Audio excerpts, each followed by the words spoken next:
Who needs a GoPro when you have a rubber band and a cell phone? Am I right? Just kidding. Anyways, not really. It does work good. Hey, I'm uploading a video right now about the Spyderco Domino. I think it's a real nice, comprehensive tabletop review. I will get out and test the knives and stuff again. I still have a few tires and stuff I'm going to cut. Anyways, what I wanted to talk about real quick is I made mention of the bearing system and how it's kind of a plus and a minus at the same time, because as in life, everything is a series of compromises. So bearings mean nice, smooth action, less friction around the pivot is, you know, gonna just equate to a smoother action. It's a flipper, the Spyderco Domino second flipper, Spyderco's second flipper. So anyways, and then stuff like anything is just a series of give and take, right? So got these people looking at me funny, not that I care. Anyways, so anything like blade steel versus hard, really nice high-end steel versus something soft, you know, ease of sharpening. And then on the plus side is how well is it going to hold an edge. Personally, I don't mind something. To me, I think S30V is perfect, although I really like 1095 and stuff like that in my traditional knives. And why? Because if it gets me through my day, and I'm not like an extremely heavy user or anything, if it gets me through my day, I'm good. So if I can strop it up and I have a nice razor sharp edge again, you know, especially with the thin slip joints. Anyways, you guys probably already feel the same way I do on that because they're so popular. Going back to what I was saying, so bearings. Yes, you can get some dust, dirt, and grit in there, but just keep in mind that it's not like I don't like bearings. I do like bearings. They just don't work in all applications. Basically, for myself, that just means dusty environments, which is my shop. When dust flying around, it just doesn't, they don't mix right. It's not that the knife is unusable, it's just that when you flip it open, you hear, you can hear the grit inside there. So anyways, you know, everything in life is give and take. Everything. So you got your grip on your G10, real grippy on your hand, but you know, if you're barehanded, how much is too much grip and where does it tear up your hand? Same thing with jimping. So how much is too much, you know, what is just the right amount and everything like that. In talking about how everything is a series of give and take and a series of compromises, so you have the same thing with like slicing ability. Not only your steel choice, what edge angle. So something that's real thin is going to slice really nice. Same thing with your grind, right? Something real thin is going to slice nice, but it's not going to be as strong when you start to pry and stuff, which is why you wouldn't want to pry with your traditional knife with this thin blade, and you probably wouldn't want to with this paramilitary 2 that's in my pocket. But like a Strider SNG, SMF, XM18 3.5 or something like that, sure, it can stand up to some light prying. So same thing with edge angle. You lay them back too thin, and all of a sudden you're going to have to be scared of, you know, depending on what steel it is. That's why we tend to go to these higher end steels and tougher steels that you can actually start to put sideways pressure on and not blow out your angle, not blow out your edge in like a chip or a roll. So that's the benefit of all that. Now, of course, give and take, it's going to be a little bit harder to sharpen, usually these tougher steels. Then again, with diamonds, they're not so hard. So, you know, give and take on the diamonds versus regular stones. Diamonds are a little bit more expensive. And diamonds, even a well-broken stone, I've found, cuts because they're diamonds, so it cuts really sharp, and, you know, it grinds away the steel very fast. Even like the finer diamonds, it still leaves like that scratch pattern. So I always like to go to ceramics when I'm looking for that next higher end polish, which is why I always recommend the Spyderco 306 Ultra Fine. It's just the best stone I've found. I love Spyderco's mixture on their ceramic for that Ultra Fine. It really is one of the best stones that I have recommended for years. It's the best stone I've ever purchased. So anyways, everything, you know, a series of give and take. That's so obvious. Like this truck that I'm sitting in, I can haul stuff in the back and that, but I can't put a whole bunch of people in here. Now the van, I can haul a bunch of people in, but I can't put stuff in the back, you know, like I couldn't put a compressor in the back of that. So, you know, that's just obvious stuff. But everything, it does apply, even to the smallest detail on your knife. If you wanted a lowrider clip, it's not going to be able to pull out of your pocket as well, you know, if you don't have a lanyard on there or whatever. If you have a lanyard, you're going to see it. Again, a series of compromises. So if you're looking for, you know, like something low carry, low key, where you're not going to see it at all, and it's just a wire clip bent over here, yeah, it might be a little hard to get to. You put a lanyard on it, now all of a sudden your knife's visible. You know, you might as well have it sticking out of your pocket a little bit. So anyways, that's it. I do like bearings. I'm just not completely sold on them.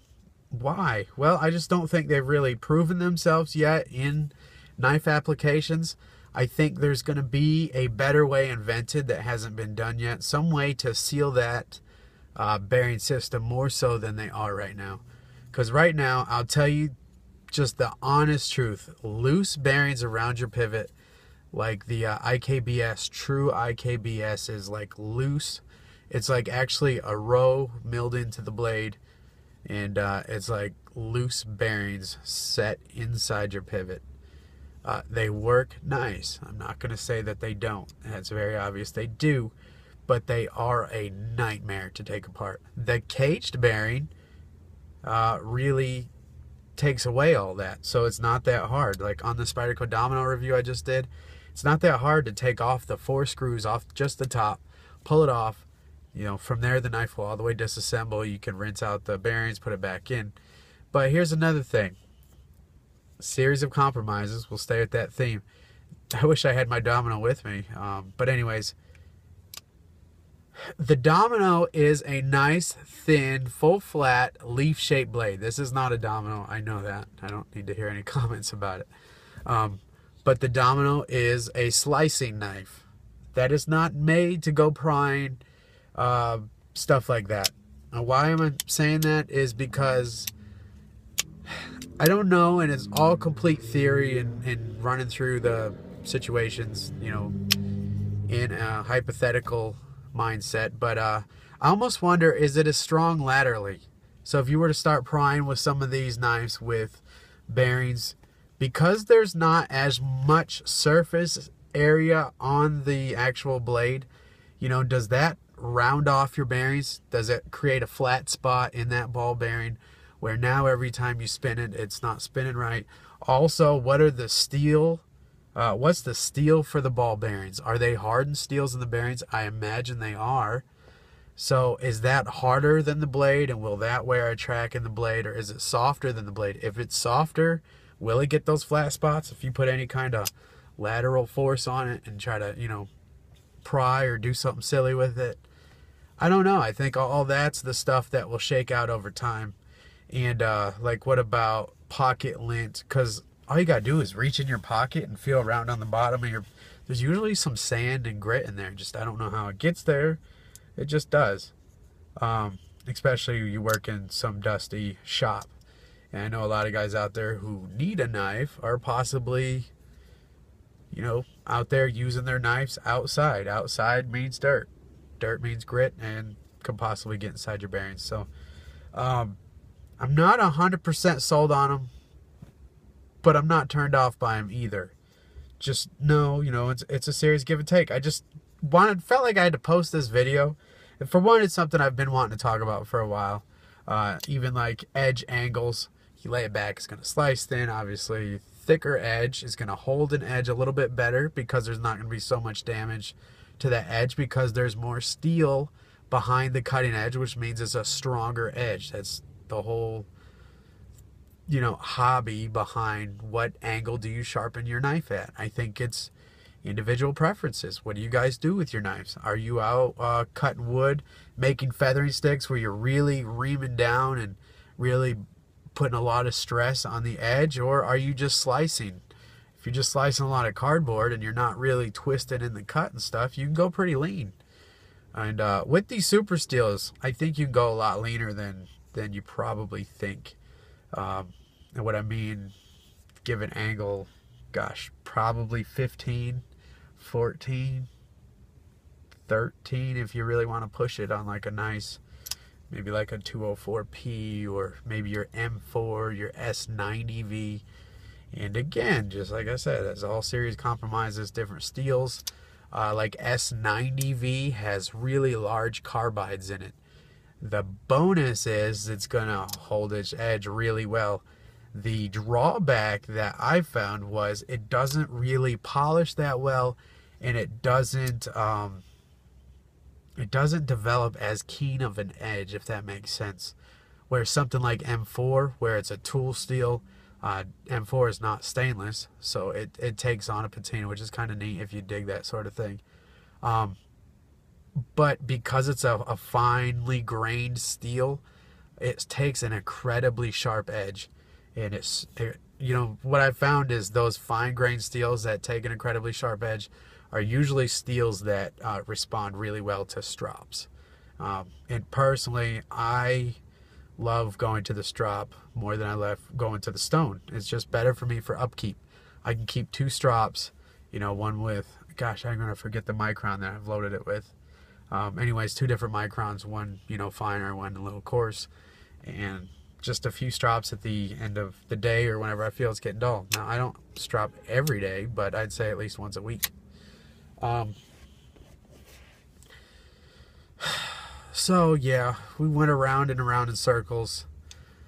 Kind of stayed in the obvious, but kind of a little bit of information that might be able to help somebody. This is what's in my pocket right now today. I absolutely love this bullet end jack with the easy open. The ebony wood is just gorgeous. Nice spear blade shape. And again, just like blade shapes, right? Everything series compromises. A little bit of belly is going to be good for your slicing tasks, right? Because you have your whole belly that you're making contact with as your wrist is bending, and it's putting individual pressure on each point. Or you have like a Wharncliffe blade, or this coping blade here, that the tip, whenever you pick it up, is just incredibly useful. Which is why I really enjoy the secondary blade on this, because it doesn't have to have a really long cutting edge. Because this acts a lot, especially with this large handle on it, this acts like an X-Acto knife. So you have a ton of control with all this grip over that little portion of maybe 1 inch cutting edge. Full flat grind, cuts great. And anyways, not a review on this knife. Just keep that in mind when you're out there knife shopping. Do you want a hollow grind? Do you want a flat grind? Somebody asked me the other day, do I like the On better than the 25, or the 25 better than the On? And just personally, it could be a video in and of itself, I like the 25 better, but the 25 does not slice as well as the hollow ground On, just in my experience. Is that bad? Depends on what you're looking for. When I carry that big 25, you know, because I carry smaller cutting edge knives now, I would rather it be tough and be able to take a little bit of lateral force, a little bit of prying. So I like the thicker full flat grind. You know, it's just finding what you like and then narrowing it down. That's part of the hobby. And then the hobby part comes in collecting everything that you like and then learning about it, and hopefully sharing your knowledge of what you've learned. So that's it. Let me know what you guys think. Do you guys like bearings? Because basically this video is about bearings, but we kind of covered a lot of different topics. Do you like bearings? Do you feel like they're as strong laterally? Do you think that 5 years from now we'll be using a different system, maybe some sort of enclosed bearing? Like in my Domino review, I just said bearings make sense on a moving part, right? Otherwise we would have washers on our tires of our vehicles. We don't. We have bearings. So they figured out ways to seal those bearings. Now, can somebody make that a nice, easy solution? Sealed bearings inside a pivot. I think they can. right now, you guys have probably taken apart a bearing knife. It's cage bearing. It's like a plastic washer with like holes poked in it and then bearings set inside there. So I don't know. It's going to be interesting. Like I keep saying, I think now is the best time to be in the knife hobby, and it's kind of neat seeing all this stuff come about. And we're right here on the forefront of everybody really just trying to up the game a little bit, I guess. You know, just pushing ahead and evolving. It's always great to see. So anyways, that's it, guys. Didn't mean to talk for another 12 minutes here, but is what it is. So we'll see you later.